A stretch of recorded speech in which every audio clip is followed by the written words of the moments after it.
Bismillahirrahmanirrahim. Assalamualaikum warahmatullahi wabarakatuh. Di sini saya sebagai mahasiswi yang akan menjelaskan suatu proyek, yaitu tugas proyek ini diajukan untuk memenuhi salah satu ujian akhir semester untuk mata kuliah perencanaan pembelajaran sekolah dasar.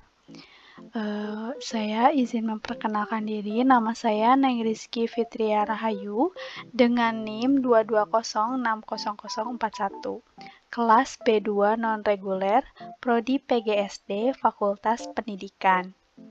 Dosen pengampu Ibu Evi Susanti MPD.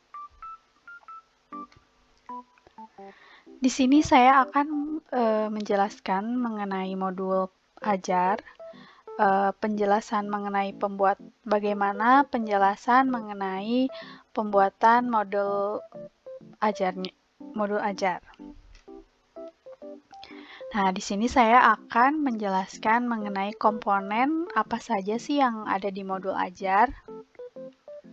Nah, sebelum ke komponen, kita harus tahu modul ajar itu apa. Apa sih yang dimaksud dengan modul ajar? Nah, modul ajar ini merupakan implementasi dari alur tujuan pembelajaran yang dikembangkan dari capaian pembelajaran dengan profil pelajar Pancasila sebagai sasarannya.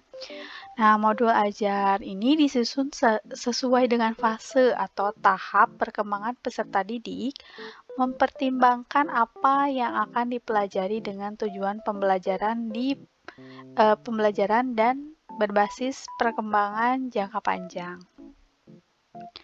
Nah, di sini ada komponen minimum dalam modul ajar ya. Di sini ada 1, 2, 3, ada 5 komponen minimum dalam modul ajar. Yang pertama itu tujuan pembelajaran. Salah satu dari tujuan dalam alur tujuan pembelajaran. Kemudian yang kedua itu ada langkah-langkah atau kegiatan pembelajaran. Biasanya untuk satu tujuan pembelajaran yang dicapai dalam satu atau lebih pertemuan.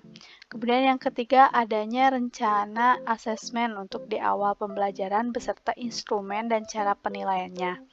Kemudian yang keempat rencana asesmen di akhir pembelajaran untuk mengecek ketercapaian tujuan pembelajaran beserta instrumen dan cara penilaiannya. Terakhir, adanya media pembelajaran yang digunakan termasuk misalnya itu juga termasuk ya dari komponen minimum dalam modul ajar. Misalnya bahan bacaan yang digunakan, lembar kegiatan, terus video atau tautan situs web yang perlu dipelajari oleh peserta didik. Selanjutnya komponen modul ajar versi lengkap. Tadi kan versi minimumnya yang harus ada di modul ajar. Nah, di sini komponen modul ajar versi lengkapnya. Nah, apa saja sih? Tapi komponen modul ajar versi lengkap ini tetap harus disesuaikan dengan kebutuhan masing-masing dari peserta didik. Karena pendidik memiliki keleluasaan untuk memilih dan memodifikasi contoh-contoh modul ajar yang tersedia atau mengembangkan modul ajar sendiri sesuai dengan konteks, kebutuhan, dan karakteristik peserta didik. Nah, di sini ada 3 komponen. Yang pertama itu informasi umum. Nah, di dalam informasi umum ada apa saja sih? Ada identitas penulis modul, kompetensi awal, profil pelajar Pancasila, sarana dan prasarana, target peserta didik, dan juga model pembelajaran yang digunakan. Nah, sekarang komponen yang kedua itu komponen inti. Nah, di dalam komponen inti ada tujuan pembelajaran, asesmen, pemahaman bermakna, pertanyaan pemantik, kegiatan pembelajaran, kemudian refleksi peserta didik dan pendidik. Nah, komponen terakhir yaitu yang ketiga ini lampiran. Nah, di dalam lampiran ada lembar kerja peserta didik, kemudian pengayaan dan remedial, bahan bacaan pendidik dan peserta didik, glosarium, dan daftar pustaka. Nah, di sini saya akan menjelaskan informasi umum. Nah, di dalam informasi umum itu kan tadi sudah dijelaskan ya, ada apa saja. Nah, di identitas yang pertama itu dari informasi umum ini, yang pertama ada identitas modul. Nah, identitas modul ini terdapat apa saja yang lebih lengkapnya itu. Nah, yang pertama nama penyusun.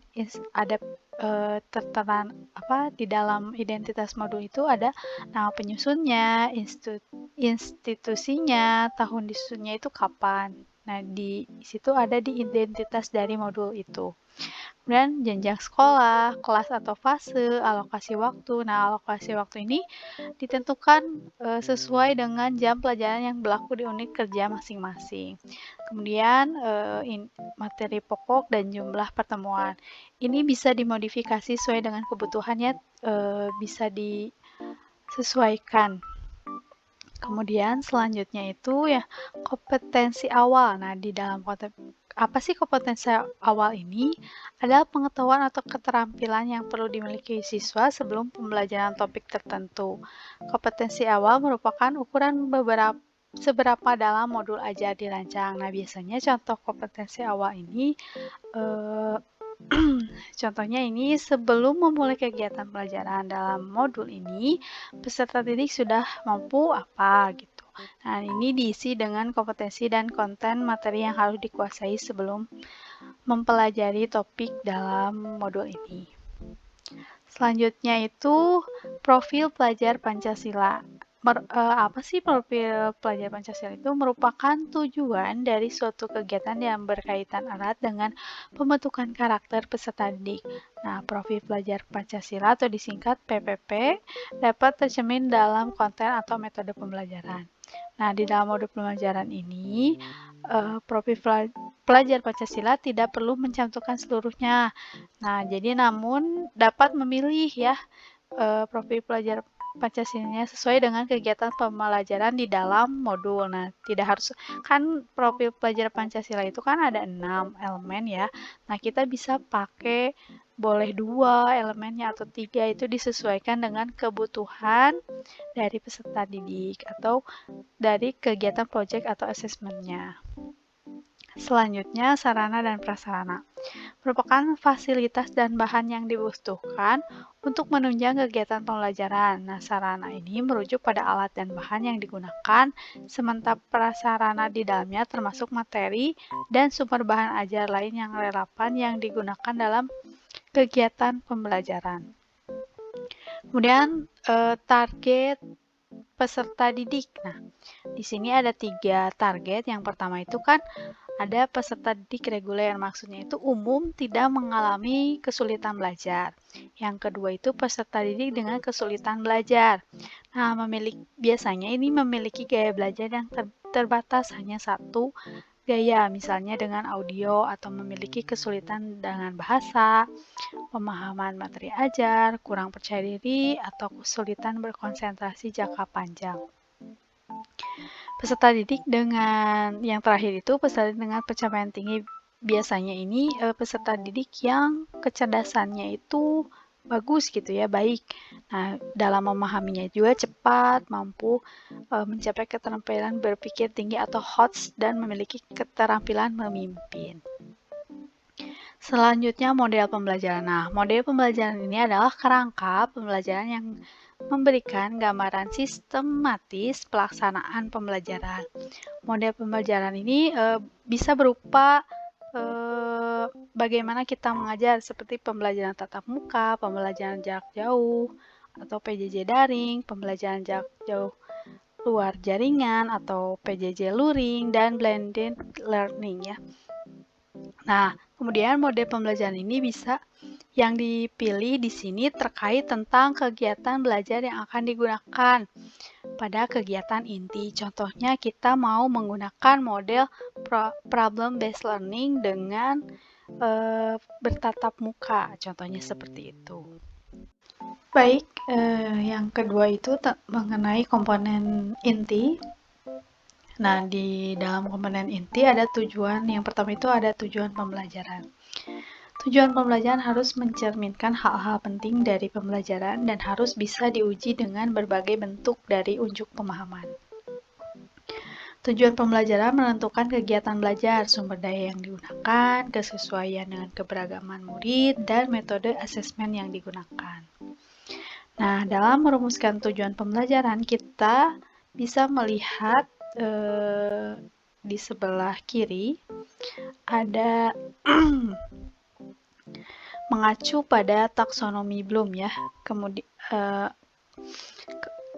Kemudian daripada itu, untuk kompetensi dalam tujuan pembelajaran sendiri itu mengacu pada yang tadi saya sebutkan, yaitu taksonomi Bloom. Yang telah direvisi ada level 1 sampai level 6. Jadi pemilihannya bisa diperhatikan untuk KKO-nya. Sedangkan untuk lingkup materinya sesuaikan dengan konteks pembelajaran yang akan diaplikasikan dengan kehidupan sehari-hari. Kemudian yang selanjutnya ini, yang kedua, asesmen. Asesmen digunakan untuk mengukur capaian pembelajaran di akhir kegiatan. Kriteria pencapaian harus ditentukan dengan jelas sesuai dengan tujuan pembelajaran yang ditetapkan. Nah, bentuk asesmen ini biasanya dalam bentuk sikap, pengetahuan, keterampilannya. Nah, di bawah ini ada jenis-jenis asesmen, yaitu yang pertama ada asesmen diagnostik atau asesmen sebelum pembelajaran. Kemudian yang kedua asesmen formatif atau asesmen selama proses pembelajaran. Kemudian asesmen sumatif, yaitu asesmen pada akhir proses pembelajaran. Nah, selanjutnya itu bentuk asesmen yang bisa dilakukan. Yang pertama dari segi sikap, dilihat dari profil pelajar Pancasila. Dapat berupa observasi, penilaian diri, penilaian teman sebaya, dan anekdotal. Kemudian yang kedua performa, nah presentasi. Bisa dilihat dari presentasi, drama, pameran hasil karya, jurnal, dan lain sebagainya. Kemudian yang ketiga tertulis, atau bisa dilihat dari tes objektif seperti esai, pilihan ganda, isian, jawaban singkat, atau benar, salah.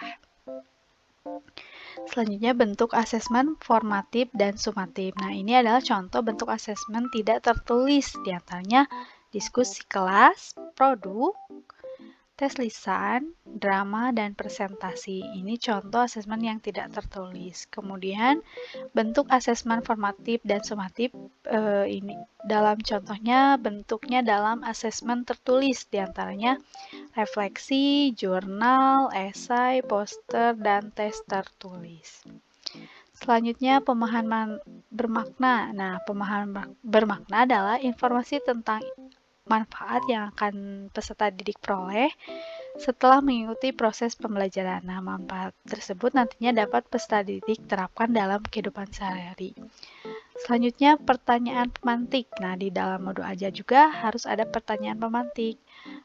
Pertanyaan ini dibuat oleh guru untuk menumbuhkan rasa ingin tahu dan kemampuan berpikir kritis dalam diri peserta didik. Nah, pertanyaan pemantik memandu siswa untuk memperoleh pemahaman bermakna sesuai dengan tujuan pembelajaran. Kemudian kegiatan pembelajaran. Kegiatan pembelajaran terbagi menjadi 3, yaitu pendahuluan, inti, dan penutup. Nah, untuk kegiatan intinya mengacu pada sintak model pembelajaran yang telah dipilih sebelumnya. Kegiatan pembelajaran disesuaikan dengan kebutuhan peserta didik. Langkah kegiatan pembelajaran ditulis secara berurutan sesuai dengan durasi waktu yang direncanakan. Kemudian di sini ada lampiran ya, komponen yang ketiga itu adalah lampiran. Yang pertama, lembar kerja peserta didik. Merupakan instrumen yang digunakan untuk mengukur kemampuan dari peserta didik, baik dari sikap, keterampilan, dan pengetahuan. Kemudian yang kedua pengayaan atau remedial. Nah, pengayaan adalah kegiatan pembelajaran yang diberikan pada peserta didik dengan capaian tinggi agar mereka dapat mengembangkan potensinya secara optimal. Kemudian remedial diberikan kepada peserta didik yang membutuhkan bimbingan untuk memahami materi atau pembelajaran mengulang. Nah, di dalam kurikulum Merdeka, sebelum kita memberikan remedial, kita harus mengadakan bimbingan atau pengayaan atau pendampingan kepada peserta didik.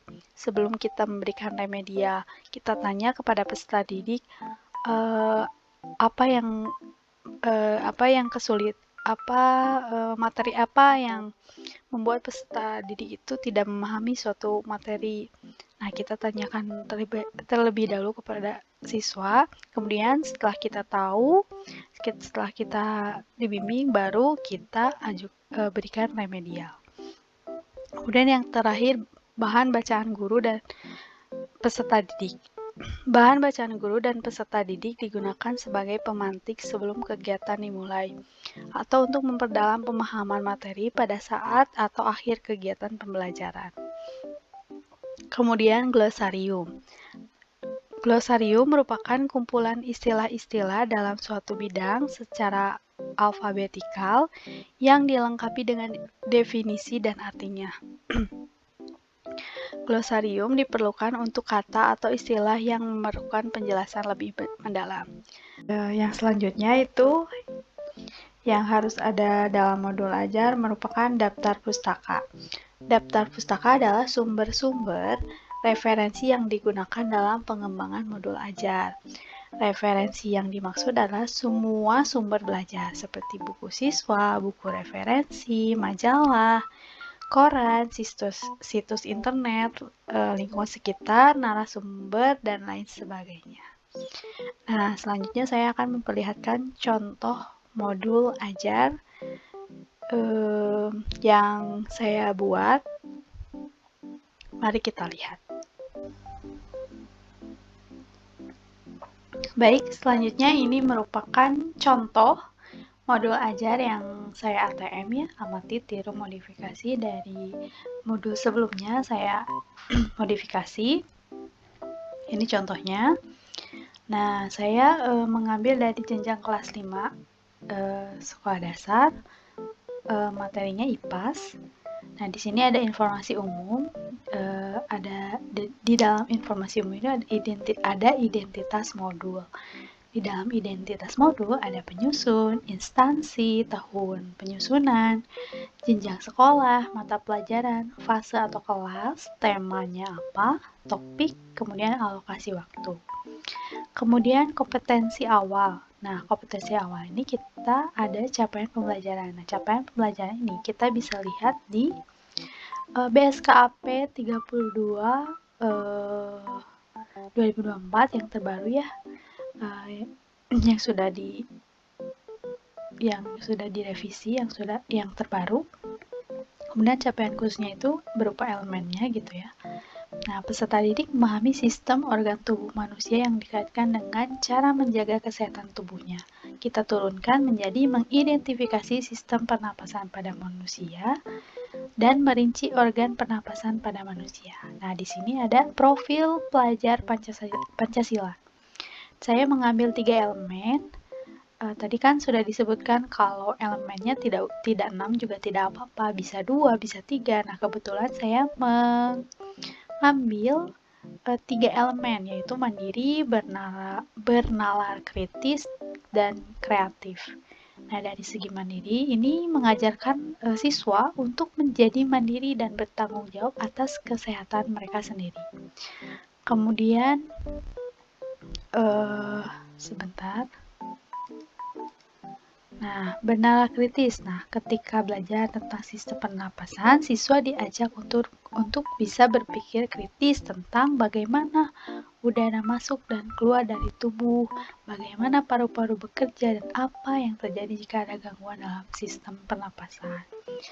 Kemudian kreatif. Nah, dari sini siswa dapat diajak untuk membuat model sederhana dari paru-paru menggunakan bahan-bahan yang mudah ditemukan.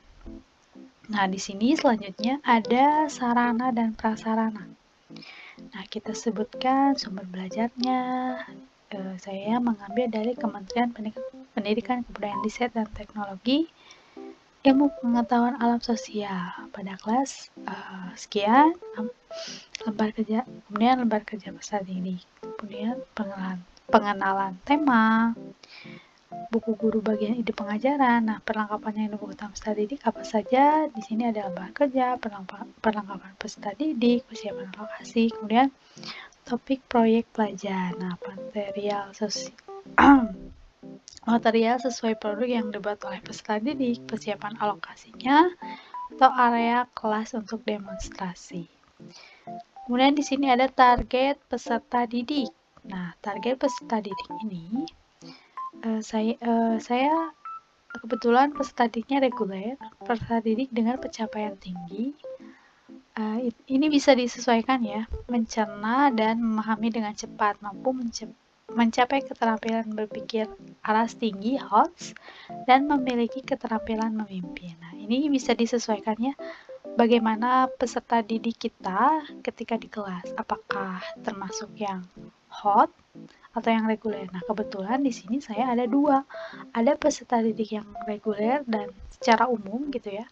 Nah, ada yang peserta didik dengan pencapaian tinggi atau yang bisa memahami dengan cepat dalam mencapai keterampilannya gitu, atau bisa memahami atau memiliki keterampilan memimpin. Ini disesuaikan lagi kepada peserta didiknya.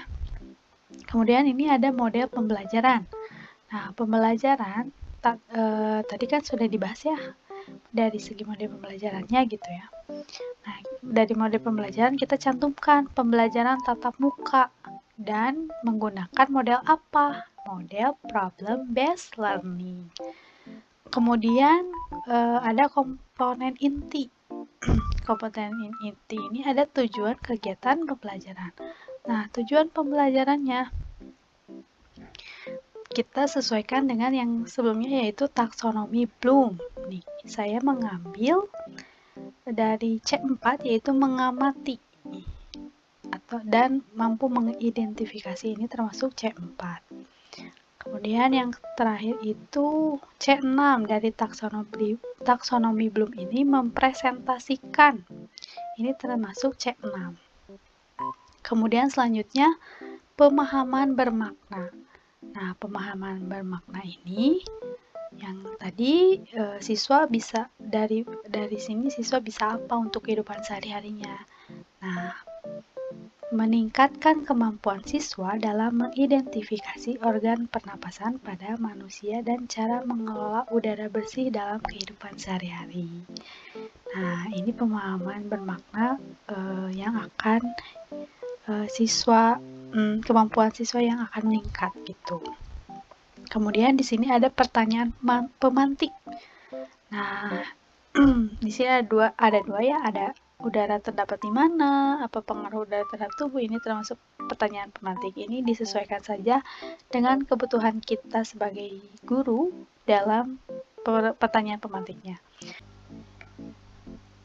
Nah, kemudian di sini ada kegiatan pembelajaran, ada 3 tahap ya. Ada kegiatan pendahuluan, kegiatan inti, dan juga kegiatan penutup. Nah, dalam kegiatan pembelajaran harus ada 3 tahap itu. Kemudian selanjutnya ada refleksi ya, refleksi bagi guru dan peserta didik. Nah, ini refleksi untuk peserta didiknya dan ini refleksi untuk gurunya. Ini disesuaikan saja dengan kebutuhan. Kemudian dari asesmen penilaian. Nah, ini adalah contoh penilaiannya, ada rubrik. Bisa dilihat ya dari ini itu contoh rubrik penilaian presentasi produknya. Nah, di sini ada uji pemahaman. Nah, ini bisa disesuaikan. Kemudian selanjutnya ada kegiatan pengayaan dan remedial. Pengayaannya peserta didik dengan nilai-nilai rata-rata atau nilai di atas rata-rata mengikuti pelajaran dengan pengayaan. Kemudian remedial diberikan kepada peserta didik yang membutuhkan bimbingan untuk memahami materi atau pembelajaran mengulang kepada siswa yang belum mencapai CP. Kemudian terakhir ada lampiran. Nah, lampiran ini ada lembar kerja peserta didik. Nah, lembar kerja peserta didiknya bisa disesuaikan. Ada gambarnya di bawahnya ya. Nanti kita lihat. Kemudian ada bahan bacaan guru dan peserta didik. Nah, kita masukkan nih bahan bacaannya, materi pembelajarannya nih. Kita masukkan ke sini. Kemudian ada glosarium. Glosarium, kata-kata yang sulit bisa dimasukkan ke glosarium. Selanjutnya daftar pustaka. Nah, kalau di dalam modul ajar harus mencantumkan daftar pustaka. Nah, ini adalah LKPD yang saya buat pakai Canva ya. Nah, disusun oleh saya sendiri. Ini ada nama kelompok anggota, kegiatannya. Ini gambar kerja nanti yang harus diisi oleh siswa. Ini berupa uraian juga. Kemudian ini juga sama ya, nanti akan diisi oleh peserta didik. Nah, ini kegiatan yang keduanya juga, atau yang tambahannya gitu. Kemudian ini juga sama ya. Ya, mungkin itu nanti lampirannya kan di atas boleh, di bawahnya juga tidak apa-apa. Mungkin itu saja yang bisa saya jelaskan mengenai bagaimana cara kita menyusun modul ajar. Mungkin itu saja yang bisa saya jelaskan. Selebihnya mohon maaf. Wabillahi taufiq wal hidayah. Wassalamualaikum warahmatullahi wabarakatuh.